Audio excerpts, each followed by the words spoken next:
Hello everyone, welcome to study for NET. My name is Shalu Garg और हम कर रहे हैं अपने NTA UGC NET paper first की प्रिपरेशन, जिसमें हमने स्टार्ट किया था अपना टॉपिक यूनिट नंबर 4 कम्युनिकेशन, जिसके 9 लेक्चर्स हम कंप्लीट कर चुके हैं। तो अगर किसी ने भी वो वीडियोस नहीं देखी हैं तो वो अभी जाके देख सकते हैं। और हम आज करने जा रहे हैं अपना लेक्चर नंबर 10। उससे पहले जो भी ये वीडियोस देख रहे हैं, अगर उन्होंने चैनल को सब्सक्राइब नहीं किया है तो प्लीज़ पहले चैनल को सब्सक्राइब कर लीजिए, ताकि आगे आने वाली वीडियोस की नोटिफिकेशन आपको पहले ही मिल जाए। हमारा लेक्चर नंबर 10 है सम इम्पॉर्टेंट टर्म्स। कम्युनिकेशन में बहुत टर्म्स यूज़ होती हैं, तो आज हम उन्हीं टर्म्स को पढ़ेंगे जो हमारे एग्जामिनेशन पॉइंट ऑफ व्यू से बहुत इम्पॉर्टेंट है और एग्ज़ाम में इनसे क्वेश्चंस पूछे जाते हैं। चलिए शुरू करते हैं हमारा lecture number 10। First important term है हमारी सिंक्रोनस मीडिया। ये टर्म हमने अपनी टीचिंग एप्टीट्यूड के लेक्चर्स में भी पढ़ी थी कि सिंक्रोनस मीडिया क्या होता है। Media that take place in real time, such as live television or radio, and that requires the audience to be present when the media is being broadcasted or performed. Synchronous media वो media होता है जो real time में वहाँ पे होता है। Like कोई भी लाइव टेलीविज़न में आपका कुछ प्रोग्राम चल रहा है, कोई न्यूज़ चल रही है, तो अगर वहाँ पे ऑडियंस है जो देख रही है उस लाइव मीडिया को, तो उसी को हम क्या कहते हैं, सिंक्रोनस मीडिया। कि जिस टाइम वो इन्फॉर्मेशन दी जा रही है उस टाइम वहाँ पे रिसीवर का मौजूद होना, यही क्या कहलाता है, सिंक्रोनस मीडिया कहलाता है। जैसे एग्जांपल के तौर पे देखें हम ऑनलाइन क्लासरूम चल रहा है, टीचर आपकी क्लास ले रहा है, लाइव सेशन है और स्टूडेंट्स भी वहाँ बैठ के पढ़ रहे हैं, तो इसको हम क्या कहेंगे, सिंक्रोनस मीडिया। कि जिस वक्त वो इन्फॉर्मेशन दी जा रही है रिसीवर का उसी वक्त वहाँ पे मौजूद रहना और उसी वक्त उस इन्फॉर्मेशन को सुनना, ये क्या होता है, सिंक्रोनस मीडिया। नेक्स्ट टर्म है हमारी असिंक्रोनस मीडिया। अब असिंक्रोनस मीडिया का मतलब क्या है, media that does not require the audience to assemble और present at a given time in order to use. Synchronous media में था कि जिस वक्त इंफॉर्मेशन दी जा रही है उसी वक्त ऑडियंस का वहाँ पे मौजूद रहना। असिंक्रोनस मीडिया में ऐसा नहीं होता, ज़रूरी नहीं है कि जो इन्फॉर्मेशन दी जाए ऑडियंस तभी वहाँ पे मौजूद रहे। जैसे हम क्या करते हैं, न्यूज़पेपर पढ़ते हैं तो वो असिंक्रोनस मीडिया में आता है, क्योंकि जो इन्फॉर्मेशन हमें पिछले दिन की दी जाती है न्यूज़पेपर्स में, जो भी हो चुका है कंट्री में हो रहा है, तो वो होता है असिंक्रोनस मीडिया। क्योंकि जब वो हो रहा था हम वहाँ पे नहीं थे, मतलब उस इन्फॉर्मेशन को पढ़ने के लिए हम वहाँ पे नहीं थे। जैसे मैं अभी अपना लेक्चर बना रही हूँ, अभी आप यहाँ पे इस लेक्चर को नहीं सुन पा रहे हैं, लेकिन जब ये मैं वीडियो अपलोड करूँगी तब आप इसको सुनोगे। ये हो गया हमारा रिकॉर्डेड वीडियो, तो ये क्या कहलाता है, हमारा asynchronous media. Example include printed materials और रिकॉर्डेड ऑडियो और वीडियो। इसके एग्जाम्पल्स हो जाएंगे जो भी आप प्रिंटेड मटेरियल पढ़ते हो या कोई भी ऑडियो सुनते हो या वीडियो सुनते हो, वो किसके एग्जाम्पल होते हैं, हमारे एसिंक्रोनस मीडिया के। नेक्स्ट होता है हमारा निमोनिक्स। निमोनिक्स क्या होता है, इसके बारे में देखते हैं। निमोनिक्स मतलब कि अपनी ही कुछ भी इंफॉर्मेशन है उसको अपने वे में सेट करके उसको खुद के वर्ड्स में मतलब समझना। लाइक हम कहते हैं, इसका पहले डेफिनेशन पढ़ते हैं। Mnemonics are memory devices that helps learner record large pieces of information especially in the form of list like characteristics, steps, stages, parts, phrases etcetera. Mnemonics क्या है, एक मेमोरी डिवाइस है जो लर्नर को हेल्प करता है कि वो बहुत जो लार्ज मतलब इंफॉर्मेशन होती है उसको ईजिली याद करने का तरीका बताती है निमोनिक्स। कि लिस्ट की फॉर्म में याद कर सकते हैं, उसके क्या क्या कैरेक्टरिस्टिक्स हैं, उसकी स्टेप्स, स्टेजेस, पार्ट्स। जैसे मैथ्स में भी हम क्वेश्चन सॉल्व करते हैं तो हम स्टेप बाय स्टेप उस क्वेश्चन को सॉल्व करते हैं, हमें उन स्टेप्स का याद हो जाता है कि ये स्टेप्स को हमें चूज़ करना है, ऐसे ऐसे स्टेप्स को फॉलो करना है, तो हमारा क्वेश्चन उससे सॉल्व हो जाएगा। वही क्या होते हैं, mnemonics. It can even be use to recall words और रिमेंबर नंबर्स। निमोनिक्स से हम वर्ड्स को भी याद रख सकते हैं और नंबर्स को भी याद रख सकते हैं। जैसे एग्जाम्पल के तौर पे कहूँ तो होता है विबग्योर। विबग्योर किस लिए टर्म यूज होती है हमारी? Is use to remember the name of rainbow colours. Rainbow colours के नेम याद रखने के लिए, जो हमारे 7 कलर्स होते हैं उसके लिए हमने एक टर्म यूज करी विबग्योर। ये किसको दर्शाता है? हमारे रेनबो के कलर्स को दर्शाता है। लाइक वी से वॉयलेट, आई से इंडिगो, बी से ब्लू, जी से ग्रीन, वाई से येलो, ओ से ऑरेंज और आर से रेड। इसी तरह हम क्या कर सकते हैं, अपनी निमोनिक्स खुद की तैयार कर सकते हैं, ताकि जो भी हमें इंफॉर्मेशन को याद करना है, समझना है, हम उसको अपने वे में उसको याद कर पाएँ और इजीली फॉर्म में याद कर पाएँ। यही निमोनिक्स का काम होता है। नेक्स्ट होता है क्रोनेमिक्स। क्रोनेमिक्स का मतलब क्या होता है? यहाँ पे एक टर्म यूज है क्रोन। क्रोन का मतलब होता है टाइम, तो क्रोनोमिक्स उसी से मिला है। Chronemics is the study of how time is used in the communication. Chronemics हम स्टडी करते हैं कि कम्युनिकेशन में हम टाइम का कैसे यूज लेते हैं। Time can be used as a communication tool in many ways, from punctuality to expectations around waiting and response time to general principles around time management. मतलब टाइम को हम कैसे मैनेज करेंगे अपने कम्युनिकेशन में, कैसे उसको यूज़ करेंगे, क्या क्या टाइम के कम्युनिकेशन टूल हम यूज़ कर रहे हैं, लाइक पंक्चुअलिटी कैसी है, क्या क्या एक्सपेक्टेशंस है हमारे रिसीवर से कि वो इस टाइम के अंदर हमें पूरा का पूरा रिस्पॉन्स फीडबैक प्रोवाइड कर देगा। तो यही क्या काम करता है हमारे क्रोनोमिक्स का टाइम क्रोनोमिक्स होता है कि कैसे हम टाइम को यूज़ लेते हैं अपने कम्युनिकेशन प्रोसेस के अंदर। नेक्स्ट है काइनेसिक्स। काइनेसिक्स का मतलब क्या होता है? The study of the way in which certain body movements and gestures serve as a form of non verbal communication.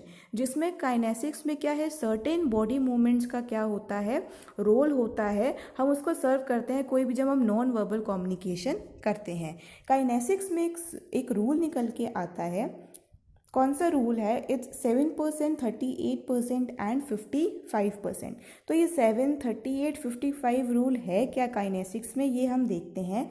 According to Mehrabian, the 7, 38, 55 rule is a concept concerning the communication of emotion. ये दर्शाता है हमारे कि जो भी हमने communicate किया उसके emotions को। The rule states that 7% of meaning is communicated through spoken words.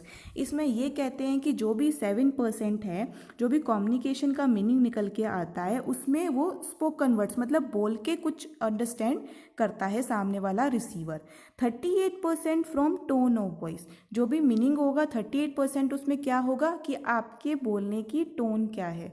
And 55% through body language. And 55% जो भी रिसीवर मैसेज को अंडरस्टैंड करता है वो बॉडी लैंग्वेज के थ्रू अंडरस्टैंड करता है या उस इंफॉर्मेशन को याद करता है। यही क्या था 7, 38, 55 रूल जो मेहराबियन ने दिया था। उनके अकॉर्डिंग ये था कि 7% लोग हैं जिनको बातें मतलब याद रहती है या वो समझती हैं, वो वर्ड से याद रहती है कि उनके सामने क्या क्या वर्ड्स बोले गए, ठीक है। और 38% याद रहता है कि जिस तरीके से बोले गए, और 50% याद रहता है बॉडी लैंग्वेज के थ्रू। तो जो भी अपना नॉन वर्बल कम्युनिकेशन को यहाँ पे क्या माना गया है, इफेक्टिव कम्युनिकेशन माना गया है।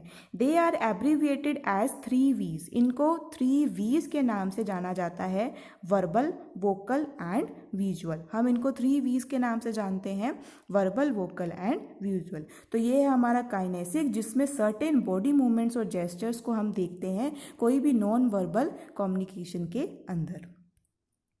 नेक्स्ट आता है हमारा proxemics, the branch of knowledge that deals with the amount of space that people feel it necessary to set between themselves and others. Proxemics क्या है? वो नॉलेज है कि जहाँ पे हम मतलब पीपल फील करते हैं कि ये ज़रूरी है कि इतना डिस्टेंस हमारे और सामने वाले पर्सन के बीच में रहे। वही बात क्या कर सकते हैं हम, अच्छे से उसको कर सकते हैं। यही क्या होता है एक सेकेंड, प्रॉक्सिमिक्स, ठीक है। That deals with the amount of space that people feel it necessary to set between themselves and other. मतलब एक पर्टिकुलर स्पेस हो गया कि हमें इतने गैप पे रहकर उनसे बात करनी है, इतना गैप होना चाहिए, इतना स्पेस होना चाहिए जिससे हम उनकी बात अच्छे से समझ पाएँ। एक होता है ना कि मतलब टीचर यहाँ पे बिल्कुल सामने खड़ी होती है और उनके बाद में स्टूडेंट्स हैं। ऐसा नहीं होता कि टीचर के बिल्कुल साथ साथ स्टूडेंट्स खड़े होते हैं। एक प्रॉपर स्पेस लेना बहुत ज़रूरी है ताकि जो भी कोई सेंटर बात करना चाह रहा है, रिसीवर उसको अच्छे से समझ ले। तो ये डील करता है किससे, अमाउंट ऑफ स्पेस से। नेक्स्ट है हमारा काइनेसिक्स। काइनेसिक्स तो हमने कर लिया।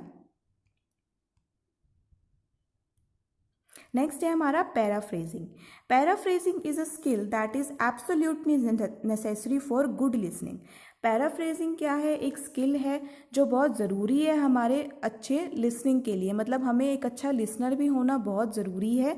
It means स्टेटिंग in your own words. मतलब पैराफ्रेजिंग का मतलब क्या है कि आपने किसी भी चीज़ का मीनिंग क्या है अंडरस्टैंड कर लिया है, अब उसे अपने ही वर्ड्स में जब आप समझाते हो उसको क्या कहते हैं? Paraphrasing.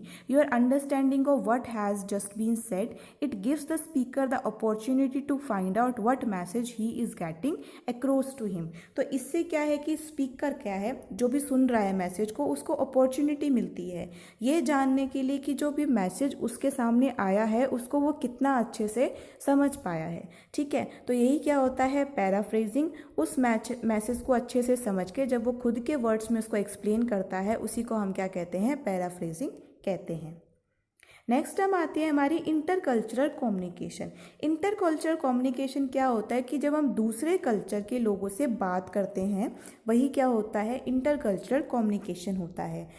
Intercultural communication is a discipline that studies communication across different cultures and social groups और how culture affects कम्युनिकेशन। ये स्टडी करता है कि हम अलग अलग कल्चर और अलग अलग सोशल ग्रुप से कैसे कम्युनिकेट करते हैं और कैसे कल्चर हमारे कम्युनिकेशन को इफ़ेक्ट करता है, वही बताता है हमारा intercultural communication. It describes the wide range of communication processes and problems that naturally appear within an organization or social context made up of individuals from different religious, social, ethnic and educational backgrounds। बहुत सारे communication process और problems निकल के आती हैं कि within the organization हम कोई भी बात करते हैं, अलग अलग culture के लोग वहाँ पे बात करते हैं, तो हमें इस चीज़ का ध्यान रखना चाहिए कि हर कोई अपने different religious, social background से आता है, उसी हिसाब से हम उनसे communicate करने की कोशिश करें। In this sense, it seeks to understand how people from different countries and culture act, communicate and perceive the world around them। इसी से हम समझ पाते हैं कि कैसे पीपल जो डिफरेंट कंट्रीज़ और डिफरेंट कल्चर से होते हैं वो एक दूसरे से कम्युनिकेट करते हैं और कैसे अपनी बातों को समझ में पाते हैं। तो यही क्या है? Intercultural communication. जब किसी का भी कल्चर क्या होता है? डिफरेंट है, उनसे कैसे हम अपना कम्युनिकेट करेंगे, ये निकल के आता है इंटरकल्चरल कम्युनिकेशन। नेक्स्ट आता है ट्रांसपर्सनल कम्युनिकेशन। ट्रांसपर्सनल कम्युनिकेशन क्या होता है? It takes place within a person spiritual domain. जो मतलब पर्सन के अंदर होता है, कोई भी स्पिरिचुअल मतलब डोमेन, फीलिंग और एक्टिविटी होती है जो वो खुद के अंदर करता है, वो ट्रांसपर्सनल कम्युनिकेशन होता है। मतलब कोई प्रेयर के थ्रू कुछ ना कुछ इन्फॉर्मेशन जनरेट करता है, मेडिटेशन के थ्रू, कोई रिलीजियस रिचुअल के थ्रू, उनकी हायर पावर होती है, कुछ इंटरनल पावर होती है जिससे वो कम्युनिकेट करता है, उसी को हम क्या कहते हैं? ट्रांसपर्सनल कम्युनिकेशन कहते हैं। नॉर्मली होता है कि भगवान से जब हम बातें करते हैं, प्रेयर करते हैं, कुछ भी मेडिटेशन करते हैं, हमारे अंदर कुछ पावर जनरेट होती है, कुछ इन्फॉर्मेशन जनरेट होती है, उसी को हम क्या कहते हैं? ट्रांसपर्सनल कम्युनिकेशन। नेक्स्ट है हमारा डिनोटेशन। डिनोटेशन से क्वेश्चन कई बार पूछा गया है। It refers to the literal meaning of a word, the dictionary definition. Denotation क्या होता है? एक ऑब्जेक्टिव मीनिंग होता है। जो भी हम कोई वर्ड बोलेंगे उसका जो डिक्शनरी मीनिंग कहलाएगा वही क्या होता है? डिनोटेशन कहता है। ठीक है, ये क्या होता है? ऑब्जेक्टिव डेफिनेशन होता है किसी भी वर्ड का। Example the word home. अब जैसे होम है, अगर हम उसको डिक्शनरी में तलाशेंगे कि इसका मीनिंग क्या है, तो होम निकल के आएगा कि a place where one lives, a residence. ये क्या हो गया? इसका डिक्शनरी मीनिंग। अब इसके बारे में हमें और कुछ भी पता नहीं चलता है, हमें सिर्फ इतना पता चला कि घर का मतलब क्या हो गया? जहाँ पे रहने की जगह होती है और कोई भी रेजिडेंस। ये क्या हो गया हमारा डिनोटेशन वर्ड? ये होता है objective definition of a word. Next बात करते हैं हम कोनोटेशन की। कोनोटेशन क्या होता है? It refers to the association that are connected to a certain word और the emotional suggestion related to that word. ये हो गया कि जो सर्टेन वर्ड से कुछ भी लिंक करता है और उससे जब इमोशनल सजेशंस रिलेट करते हैं, वो क्या होता है? कोनोटेशन होता है। डिनोटेशन क्या था? ऑब्जेक्टिव मीनिंग, और कोनोटेशन क्या है? Subjective meaning. जैसे हमने वहाँ पे पढ़ा था कि होम का मतलब क्या होता है? A place where person lives और अ रेजिडेंस। यहाँ पे हो जाएगा कॉनोटेटिव। होम का मतलब a place of security, comfort and family.